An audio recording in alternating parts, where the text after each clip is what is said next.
இந்த பண்டிகையை நீங்கள் அனுசரிக்கிற முடிவு பண்ணீங்கன்னா ஆத்ம ஆதாயத்திற்காக செய்யுங்கள், யூஸ் பண்ணுங்க. அப்படி யூஸ் பண்ணி ஒரு கூட்டத்தை கொண்டு வந்தா உண்மையிலேயே இதை அனுசரிக்கிறதுல ஒரு காரணம் இருக்கு.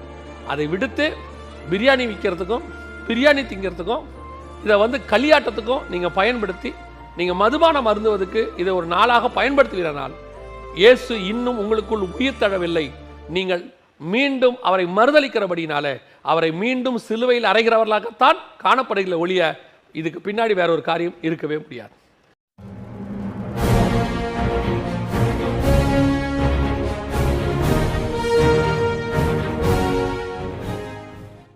இந்த ரிசரக்ஷன் டே என்று சொல்லக்கூடிய உயிர்த்தெழுதல் நாளை கொண்டாடலாமா கொண்டாடக்கூடாதா என்று சொல்லி நாம் ஒரு கேள்வியோடு நிறுத்தியிருந்தோம். நிறைய பேர் இதுக்கு என்ன வாதங்களை வைக்கிறாங்கன்னு தெரியாது. இதுக்குள்ளேயே என்ன முடிவு எடுத்திருப்பாங்க, இவர் இப்படி தான் சொல்ல போகிறாரு, அப்படி தான் சொல்ல போகிறாரு, இவருக்கு இதே வேலையாக போச்சு, நிறைய முடிவு எடுத்திருப்பீங்க. சரி, நம்ம என்ன பார்க்கலாம், அந்த கேள்விக்கான பதிலை பார்ப்போம். இந்த ரிசரக்ஷன் டே என்று சொல்லக்கூடிய உயிர்த்தெழுதல் நாள் இது ஏற்கனவே முன்குறிக்கப்பட்டு ஒரு பண்டிகையாக பழைய ஏற்பாட்டிலே சொல்லப்பட்டது. அதாவது இஸ்ரவேலர்களுக்கு 7 பண்டிகைகள் இருக்குது. 23ஆம் அதிகாரம் லேவியராகமத்தில் அது குறித்து சொல்லப்பட்டிருக்கிறது. இந்த 7 பண்டிகைகளும் நிழல் என்று சொல்லியும் நாம் அதனுடைய நிஜத்தை கொண்டாடுகிறோம் என்றும் பவுல் எழுதுகிறார். கொலோசியர்கள் நிருபம் 2ஆம் அதிகாரம் 16 முதல் 18 வசனங்களில் வாசிக்கும் போது ஓய்வு நாளையும் போஜன பலியையும் பண்டிகை நாட்களையும் குறித்து ஒருவனும் உங்களை அற்பமாக எண்ணாதிருப்பானாக, அவைகள் வரும் காரியங்களுக்குரியது, அவைகளின் பொருள் கிறிஸ்துவை பற்றினது அப்படின்னு இருக்கு. அப்போ இந்த 7 பண்டிகையும் கிறிஸ்துவை பற்றினது. இன்னைக்கு இந்த 7 பண்டிகையை அதனுடைய விளக்கம் தெரியாமல் தப்பு தப்பாக கொண்டாடிக்கிட்டு தேவையில்லாமல் கொண்டாடிக்கிட்டு இருக்கிற ஒரு குரூப் இருக்குது. நம்ம அவங்கள விட்டுருவோம். அவர்கள் எல்லாருமே கமர்ஷியல் பீப்புள்ஸ்.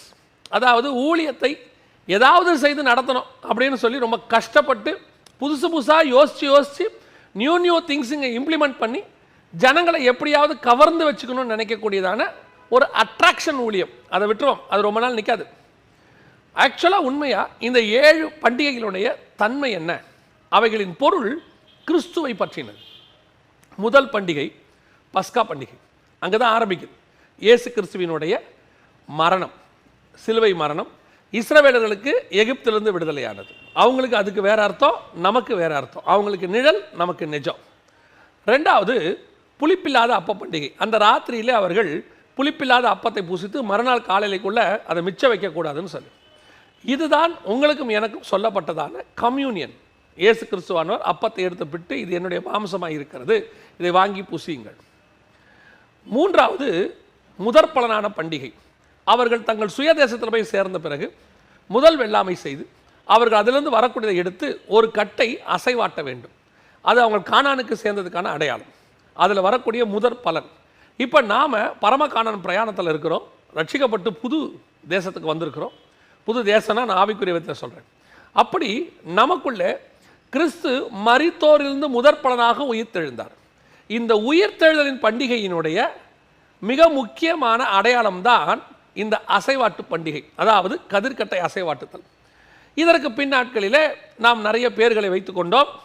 நிறைய பேர்களை வச்சுக்கிட்டு அந்த பேர்களின்படி இதை நாம் அறுப்பின் கால பண்டிகை, அந்த பண்டிகை, இந்த பண்டிகையெல்லாம் வச்சுக்கிட்டு அதுக்கப்புறம் அதை கொண்டாந்து நம்ம இந்த தேசத்தின் பண்டிகையோட கனெக்ட் பண்ணி அதை நாம் கோயிலில் கொண்டாந்து நம்ம தேவாலயங்களில் அவங்க பண்டிகையை கொண்டாடுற அளவுக்கு நம்ம போயிட்டோம்.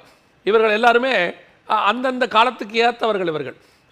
ஆனால் பைபிள் படி முதற் பலனான பண்டிகை என்பது எதை குறிக்கிறது? இஸ்ரவேலர்களுக்கு தான் அந்த அசைவாட்டு பண்டிகை. உங்களுக்கும் எனக்கும் அதன் பொருள் கிறிஸ்துவை பற்றினது. அது எதுவென்று சொன்னால், கிறிஸ்து மரித்தோரிலிருந்து முதற் பலனாக உயிர்த்தெழுந்தார். அந்த வரிசையில் அவர் ஃபஸ்ட்டு அசைவாட்ட கட்டு அப்படின்னு இருக்கு. அதோடு கூட ஒரு கட்டு நாம் எல்லாம் சேர்ந்து உயிர்த்தெழுவோம். அதை குறித்து தான் அங்கே சொல்லப்பட்டிருக்கு. ஸோ இதான் 3வது பண்டிகை, உயிர்த்தெழுதல் பண்டிகை. ஸோ அப்போ அந்த உயிர்த்தெழுதல் பண்டிகை ரிசரக்ஷன் அப்படின்னு நம்ம சொல்லக்கூடியதனுடைய நிழல் முதற் பலனானது. அதை அவர்கள் கொண்டாடினார்கள்.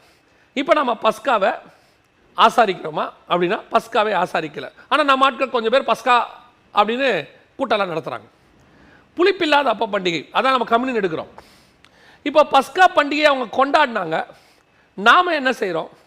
குட் ஃப்ரைடே அப்படின்னு நம்ம அதுக்கு ஒரு பேரை வச்சுக்கிட்டு நாம் அதை கொண்டாடுறோம்னா துக்கமாக இருக்கிறோம். பஸ்கா அடிக்கப்பட்ட அன்னைக்கு அவங்க துக்கமாக இருந்தாங்கன்னா எகிப்தியர்கள் துக்கமாக இருந்தார்கள், இஸ்ரவேலர்கள் சந்தோஷப்பட்டார்கள். எங்களுக்கு என்று ஒரு ஆட்டுக்குட்டி அடிக்கப்பட்டு எங்களை அது மீட்டு எங்களை எகிப்திலிருந்து அடிமைத்தனத்திலிருந்து எங்களை கானானுக்கு புறப்பட பண்ணினதுன்னு அர்த்தம். நாம் என்ன பண்ணுறோம்? இந்த குட் ஃப்ரைடே அன்னைக்கு துக்கமாக இருந்து இயேசு எங்களுக்காக அடிக்கப்பட்டார். அந்த ஆட்டுக்குட்டியை அடிக்கப்பட்டார் எதற்காக? என்னை விடுதலை ஆக்கினார்னு சந்தோஷப்படுறது.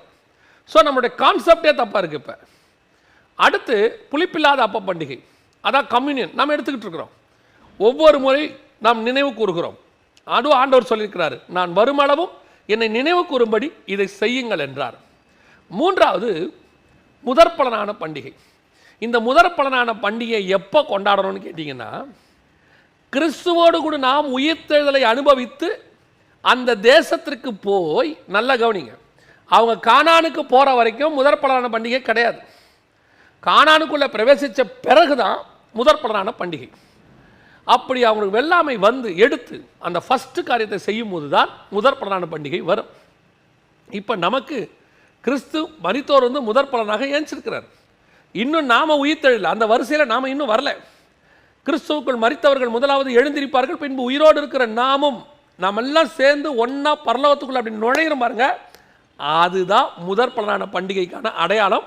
அதுதான் முழுமையான உயிர்த்தெழுதல். அந்த வரிசையில் அவர் ஏஞ்சிருக்கிறாரு. இப்போ நம்ம இன்னும் எழுந்திருக்க வேண்டியிருக்கு. இதெல்லாம் சேர்ந்து செய்யும்போது இப்போ நாம் என்ன செய்கிறோம்? இயேசு உயிர்த்தெழுந்தார் என்பதை நாம் ஒரு பண்டிகையாக மாற்றி கொண்டாடி கொண்டிருக்கிறோம். இப்போது நான் சொல்கிறேன், நாட்களை விசேஷித்துக் கொள்ளுகிறவன் கர்த்தருக்கென்று விசேஷித்துக் கொள்ளுகிறான் என்கிற வேத வசனத்தின்படி இந்த நாளில் நாம் அப்படி செய்யறதுனால ஒரு கூட்ட ஜனங்களை கர்த்தருக்குள்ளே கொண்டு வருவதற்கு இது பிரயோஜனமாக இருக்குதுன்னு ஒரு சிலர் சொல்லி இதனால் செய்கிறாங்க. ஆனால் என்ன அப்படின்னு கேட்டிங்கன்னா, இது அந்த மாதிரி செய்கிறவர்களை விட அது வந்து 0.001% உள்ள ஒரு சிலர் மக்கள் மட்டுமே. இப்போது மிஷனரிமார்களாக இருக்கட்டும், கிராமங்களில் ஊழியர் செய்கிற ஊழியர்களாக இருக்கட்டும், அவங்க என்ன செய்கிறாங்கன்னு கேட்டிங்கன்னா, இந்த நாளை பயன்படுத்தி தே ப்ரீச் காஸ்பல், சுவிசேஷத்தை சொல்லி ஒரு கூட்டத்தை ஆண்டவருக்குள்ளே கொண்டு வந்து அவங்களோட பியூர் மைண்டு காஸ்பலாக இருக்கும். இந்த மாதிரி காஸ்பல் மைண்டோடு இந்த பண்டிகையை கொண்டாடுறவங்க எத்தனை பேர்? ஆனால் பெரும்பான்மை 99% இவங்க பெரும்பான்மை இது ஒரு ஆடம்பர பண்டிகையாக மாறிடுச்சு. கடன் வாங்கியாவது புது ட்ரெஸ் எடுக்கிற மாதிரி ஆயிடுச்சு. இது வந்து ஒரு பாரம்பரிய பண்டிகையாக மாறிடுச்சு. அடிப்படை மறந்துட்டாங்க. இந்த இடத்துல தான் நீங்களும் யூதர்களும் ஒன்றா போகிறோம். எப்படி? அவர்களும் பண்டிகையினுடைய அடிப்படையை மறந்துவிட்டு பண்டிகையை சடங்காச்சாரமாய் கொண்டாடுகிறார்கள். நாமும் இன்னைக்கு பண்டிகையினுடைய அடிப்படையை மறந்துவிட்டு சடங்காச்சாரமாய் கொண்டாடுகிறோம். உயிர்த்தெழுதல் பண்டிகை என்பது, முதற்பலனான பண்டிகை என்பது பரலோகத்தில் போய் கொண்டாடப்பட வேண்டியது. சந்தோஷமாய் களி கூறி, அதான் கர்த்தர் தாமே ஆரவார சத்தத்தோடு அப்படி எல்லாம் உயிர்த்தெழும்போது அவர் சத்தம் போடுறார். ஆனால் இன்றைக்கி அது என்னவா மாறிடுச்சு? பண்டிகை சடங்காச்சாரமாக மாறிடுச்சு. இந்த நாளை யூஸ் பண்ணுங்க, நான் வேணானே சொல்லுறேன், யூஸ் பண்ணுங்க. யூஸ் பண்ணி ஒரு திரளான ஜனங்களை பரலோகத்திற்கு கொண்டு போகும்படி சபைக்கு கூட்டிட்டு வாங்க. அந்த உயிர்த்தெழுதல் பண்டிகை கொண்டாட போகிறீங்களா? அன்னைக்கு கட்டளை போடுங்க சபைகளில், ஒவ்வொருத்தரும் ஒரு புது ஆத்மாவோட வரணும்னு சொல்லுங்கள். பட்டு புடவை, பட்டு சட்டை இதெல்லாம் போட்டுக்கிட்டு ஆடம்பரமாக வந்து காட்டுறதுக்காக இல்லை. இயேசுநாதரே தான் போட்டிருந்த நல்ல புது வஸ்திரத்தை கழட்டி ஓரமாக வச்சுட்டாரு உயிர்த்தெழுற அன்னைக்கு. நாம் இருக்கிறதெல்லாம் ஓரமாக வச்சுட்டு புதுசை தூக்கி மாட்டிக்கிட்டு வரோம். நான் புதுசு போடுறது தப்புன்னு சொல்லலை, பண்டிகையினுடைய நோக்கம் மாறிவிட்டதுன்னு சொல்கிறேன். ஸோ இந்த பண்டிகையை நீங்கள் அனுசரிக்கிற முடிவு பண்ணிங்கன்னா ஆத்ம ஆதாயத்திற்காக செய்யுங்கள், யூஸ் பண்ணுங்கள். அப்படி யூஸ் பண்ணி ஒரு கூட்டத்தை கொண்டு வந்தால் உண்மையிலேயே இதை அனுசரிக்கிறதுல ஒரு காரணம் இருக்குது.